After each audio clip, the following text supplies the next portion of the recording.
आज बाहर धूप लगी हुई है और बिल्कुल भी बर्फ़ नहीं है, तो मैं बहुत आलसी हो रहा हूँ और बहुत लेट उठा हूँ। तो बाहर बढ़िया मौसम है बाहर, मैं थोड़ी देर में बाहर जाके देखता हूँ क्या चल रहा है बाहर। So, hey guys, this is Pankaj Negi. Welcome back to another vlog on my YouTube channel, Negi Travels. So today we're gonna talk to other topics like how to crack IELTS exam and what is the IELTS exam. Most of the people asking me what is the IELTS. So we're gonna talk to about IELTS, how to crack and how to give the exam. So let's start. IELTS is an English language test and we have 4 modules. One is a speaking, one is a listening and one is a writing and one is a reading. ठीक है, तो इसके then इसके बाद भी 2 types of files होती है, one is the general and one is the academic. General में आप लोग पीआर के लिए और वर्क परमिट के लिए अप्लाई करते हो तो हमें ये करनी होती है, उसमें थोड़ा सा डिफरेंस होता है, उसके बारे में हम आगे बात करेंगे। एंड एकेडमिक जो होती है वो स्टूडेंट वीज़ा पे जो भी आ रहे हैं उनके लिए होती है। आप बेसिकली वर्क परमिट के लिए अप्लाई करते हो तो आपको जनरल आइल्स करनी पड़ती है, और या फिर आप पीआर के लिए अप्लाई करते हो तो आपको पीआर जनरल करनी पड़ती है। और जो इसकी सब्जेक्ट्स होते हैं वो सेम एज इट इज़ होते हैं, लेकिन थोड़ा सा जो अपना राइटिंग में होता है वो डिफरेंस होता है एकेडमिक से, क्योंकि उसमें थोड़ा जो हमारे जो क्वेश्चन आंसर आते हैं वो थोड़ा सा डिफिकल्ट आते हैं, मतलब जो हमारी मैच्योरिटी को देख के, क्योंकि जनरल बंदा जो कर रहा होता है तो वो काफ़ी एज ग्रुप का कर रहा होता है, क्योंकि उसके बाद ऑलरेडी इतना एक्सपीरियंस हो रखा होता है फील्ड का कि वो सीधे जनरल के लिए या वर्क परमिट के लिए तो उसके जो क्वेश्चन आंसर होते हैं उसके अकॉर्डिंग आते हैं। तो उसमें ऐसा भी होता है कि 1 से 40 तक 1 to 40 1 से 40 तक उसके क्वेश्चंस होते हैं। तो उसमें ये होता है कि स्टेप टू स्टेप डिफ़िकल्ट होता जाता है। फर्स्ट में नॉर्मल होता है, कोई भी उसको फिल कर देता है। 1 से जो 10 तक के क्वेश्चन होते हैं बहुत इजी होते हैं, और उसके बाद जब धीरे जब बंदा वो स्पीकिंग करते रहते हैं, बोलते रहते हैं, तो 30 मिनट तक वो बोलते रहते हैं, उसके बाद वो जो क्वेश्चन आंसर पीछे जाते हैं वो और डिफ़िकल्ट और ऐसे घुमा। मैं जो मतलब आप all over US, Australia, New Zealand जहाँ भी जा रहे हो वहाँ के अप्रूव होता है। और अगर आप कनाडा मतलब इंक्लूडेड, और अगर आप आइल्स करके इन जगह अप्लाई करते हो तो ये आपके प्लस पॉइंट होंगे। और अगर आप ओनली पीटी करते हो, पीटीई इसका फुल फॉर्म नहीं पता मेरे को, पीटी करते हो तो उसका ये होता है कि उसमें बस ऑस्ट्रेलिया, न्यूजीलैंड इन जगह के लिए होता है, तो ये 2-3 कंट्री के लिए होता है। लेकिन अगर आप आइल्स करते हो तो ऑल ओवर जो भी इनकी जहाँ इनकी रिक्वायरमेंट होती है वहाँ चल जाता है।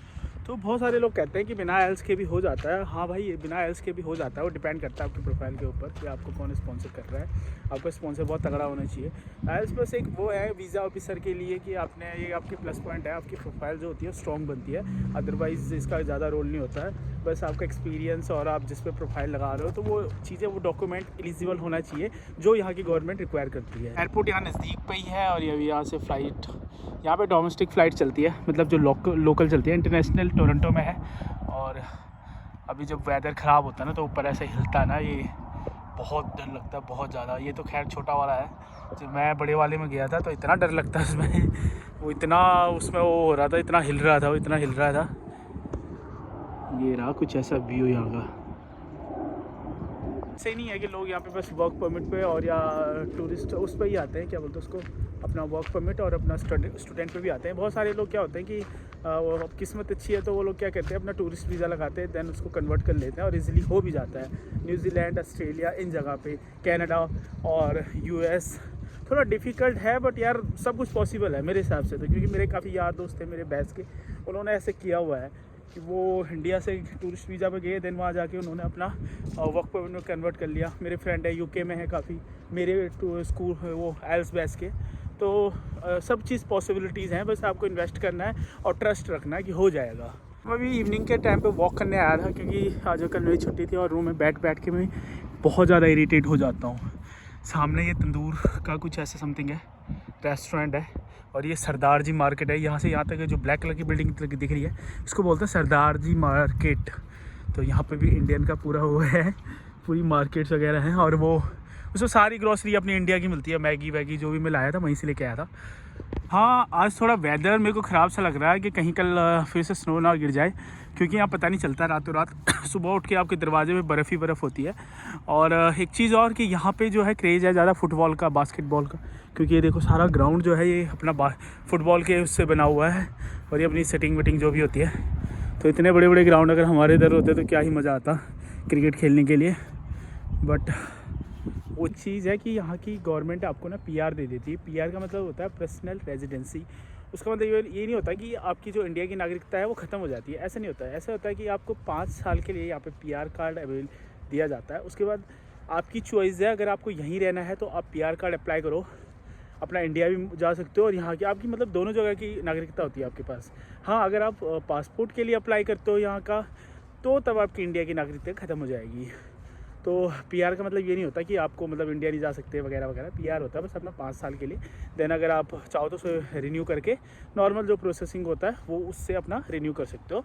बाकी कई लोग कहते हैं कि PR मतलब कि उसको फिर इंडिया की नागरिकता ख़त्म हो जाएगी, वो अपना घर नहीं जा सकता वगैरह, ऐसा कुछ नहीं। PR का ऐसा होता है कि अलग अलग वे होते हैं। जैसे अगर आप स्टूडेंट वीज़ा पे आ रहे हो तो स्टूडेंट वीज़ा का जो प्रोसेसिंग टाइम होगा तो थोड़ा लंबा होता है कि उसमें पहले आपको 3 साल अपना जो भी अपना कोर्स चूज़ किया है, जो भी आपका प्रोग्राम है, 1 साल का है, 2 साल का है, वो कंप्लीट करना होता है। अगर आपका 1 साल का है तो आपका वर्क परमिट 3 साल का होगा, तो फिर आपको मतलब 4 साल यहाँ पे देने पड़ेंगे। देन उसके बाद आपके जो पॉइंट्स बनते हैं उसके बेस पे आपकी फ़ाइल लगती है PR के लिए।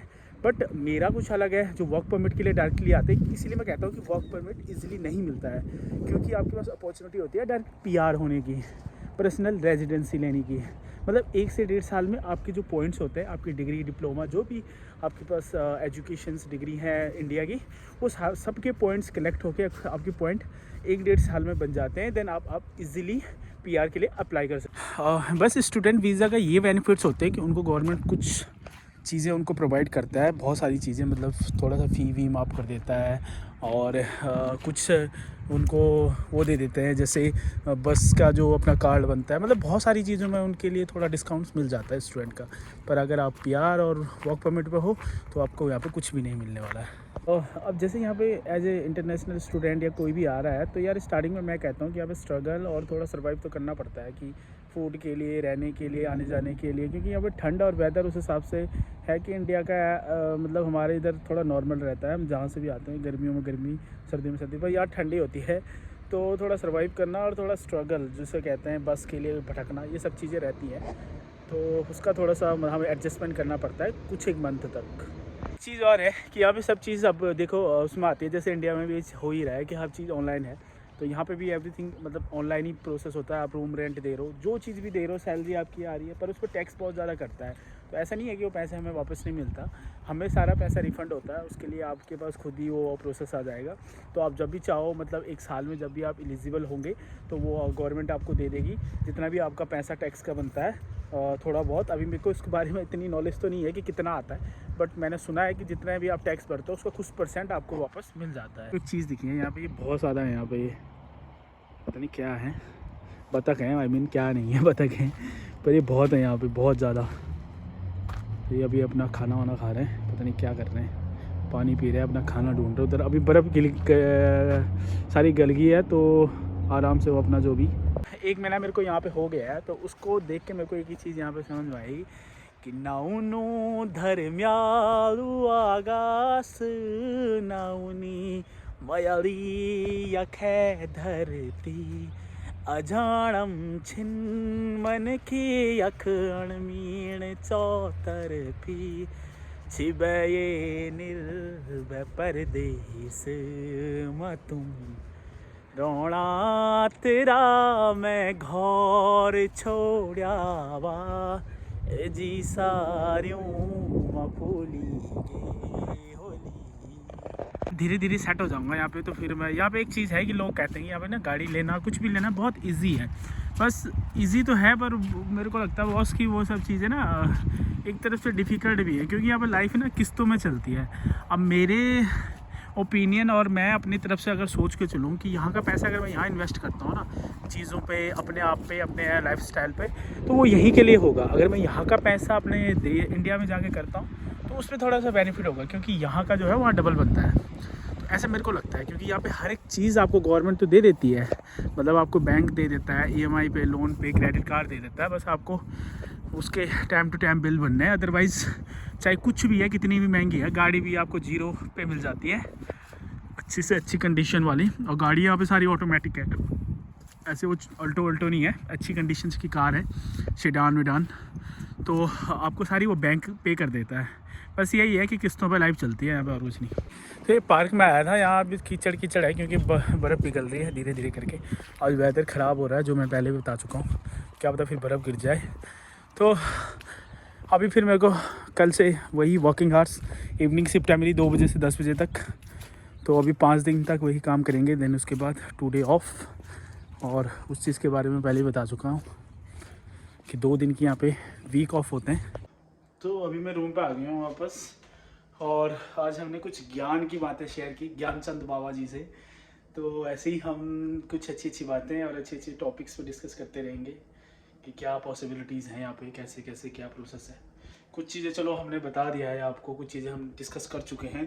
तो ऐसे आगे भी अपना शेड्यूल क्या है यहाँ पे, कैसे वर्क होता है, कैसे यहाँ पे किचन काम होता है, मैं धीरे धीरे जब कंफर्टेबल हो जाऊँगा अपने वर्किंग प्लेस में, अपना जहाँ पे मैं वर्क प्लेस पे, तो वहाँ के बारे में मैं एक्सप्लोर करता रहूँगा कि यहाँ पे कैसे कैसे काम होता है, कैसी यहाँ की चीज़ें हैं।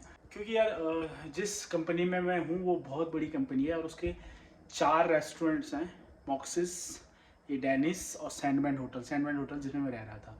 तो 4 रेस्टोरेंट, मतलब 4 जो मेन नाम है वो। अदरवाइज इसके ऑल ओवर वर्ल्ड में, जैसे दुबई और कनाडा में, मतलब कनाडा के जितने भी प्रोविंस हैं वहाँ पे, और ये अपना ऑस्ट्रेलिया, न्यूजीलैंड, इन जगह मतलब इसके आउटलेट्स हैं। तो काफ़ी नाम है डेनिस का, तो मैं वहाँ की चीज़ बारे में बताता रहूँगा यहाँ। हाँ, बस वहाँ का एक ही चीज़ बेकार है कि वहाँ स्टाफ फूड नहीं मिलता, मतलब स्टाफ फूड मिलता है बट वही पास्ता, पिज़्ज़ा और बर्गर, सैंडविच मिलता है। हमको वो चीज़ें नहीं मिलती जो हमें चाहिए, लाइक दाल, रोटी, सब्जी वगैरह वगैरह। तो मेरी चीनी भी ख़त्म हो चुकी है, हमें को चीनी भी लेनी पड़ेगी।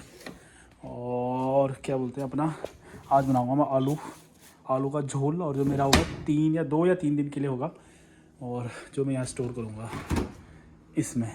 होता ही ऐसा है यार, यहाँ पे क्या बोलते हैं, यहाँ पे करना ही ऐसा पड़ता है कि अपना खाना ना 2-3 दिन का बना के स्टोर करना पड़ता है, क्योंकि इतना टाइम ही नहीं होता। टाइम क्यों नहीं होता, टाइम तो बहुत है यहाँ पे। वैसे अगर जो बंदा 2-2 शिफ्टें कर रहा है तो उसके लिए, अदरवाइज मेरे पास तो बहुत टाइम है। मैं तो अपने आलस से नहीं बनाता हूँ खाना 2 बार। I mean to say that कि एक ही बार बनाता हूँ, 2-2, 3-3 बार अपने आलस के कारण नहीं बनाता हूँ, अदरवाइज ऐसा कुछ नहीं है। जो बनते 2-2, 3-3 शिफ्टें कर रहे हैं, मतलब 2-2 शिफ्टें करते हैं, एक वहाँ काम कर रहे हैं, एक वहाँ काम कर रहे हैं, तो उनके लिए थोड़ा सा डिफ़िकल्ट होता है कि यार फिर रूम जाओ, खाना बनाओ, अदरवाइज भूखे रहो, या कुछ ऐसी चीज़ें खाओ लाइक ईजी टू मेक वाली मैगी। और यहाँ पे सब चीज़ें वही आती है। मैंने लास्ट टाइम वहाँ पे देखा था, तो उसके अंदर ना दाल मखनी सब कुछ मतलब पैकिंग में था, वो गर्म करना है और बस खा लो। जैसे ये भाई लेके आया, ये अपने इधर के लिए पता नहीं अपना जो मतलब ये खाता है फिश विश सारा, ये पैकिंग फूड है अपना, वो गर्म करता है और उसके साथ कुछ बनाता है वो इधर, तो उसके साथ खा के अपना सेट हो जाता है। मैं जिस स्ट्रीट में रह रहा हूँ ये डेक्स्टर है, तो यार यहाँ पे जो भी है ना, पहले अपना रूम वूम सेट कर लेना चाहिए, अदरवाइज़ बहुत दिक्कत होती है। और क्योंकि मैं अगर इंडिया से मेरे को इतना माइंड सेट होता है, इतनी नॉलेज होती है, तो मैं वहाँ से अपना रूम देख के फेसबुक पे, मार्केट प्लेस पे अपना देख के अपना सेट कर लेता, और मेरे को ऐसे भटकने नहीं पड़ता। पानी का ऐसा है यहाँ पे कि टैप पे तो बहुत ठंडा पानी आता है, तो इंडिया की तरह नहीं है कि पानी वेस्ट मत करो, यहाँ बहुत पानी है दुनिया भर का, और आर की ज़रूरत नहीं होती है पानी, क्योंकि सारा ही साफ़ ही होता है। तो thank you so much guys, ऐसे वीडियो को देखते रहें, प्यार देते रहें, शेयर करते रहें, हम नॉलेज की बातें करेंगे, ऐसे कुछ आपको टिप्स देते रहेंगे ताकि आप लोगों को प्रॉब्लम ना हो। अगर कोई यहाँ कहीं भी मूव होना चाहता है, जितना भी मेरा एक्सपीरियंस है उसको आपके साथ शेयर करेंगे, जिससे आपको थोड़ा सा आइडिया हो कि कैसे क्या करना है। तो ऐसी वीडियो देखते रहें, मिलते हैं अगले ब्लॉग में कुछ बढ़िया बातों के साथ, कुछ बढ़िया सा ज्ञान पे लेंगे फिर से। बहुत बहुत धन्यवाद।